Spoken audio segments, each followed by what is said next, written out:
example po, Clark El Caballo Riding Stable. Ito po. Marlin Travel and Tours.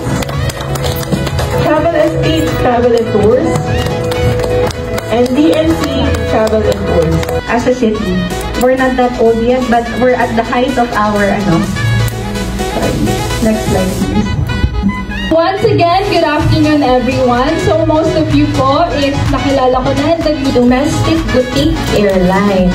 So you're questioning sometimes, what is a boutique airline? So boutique airline is in the middle of a low-cost carrier and our legacy airlines. Emirates first took off in the year 1985, and in the year 1990, we started our operations in the Philippines.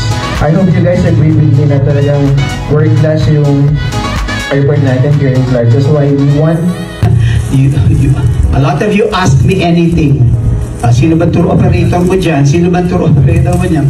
Can you refer me to, can you endorse me to PTA? Can you endorse me to PhilToa? You know, I share. Okay? Kaya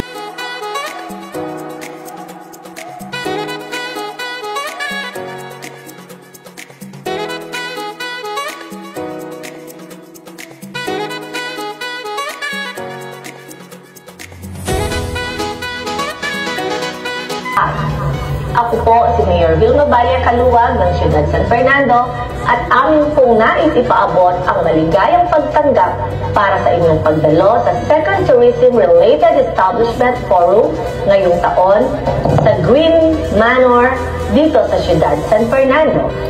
Gusto rin po nating pasalamatan ng Department of Tourism kasama ang iba't ibang travel and tour agencies natin dito sa Pampanga para sa inyong walang sawang pakikiisa, hindi lamang sa ating programa ngayong araw, pati na sa bawat proyektong pang-turismo dito sa siyudad ng San Fernando.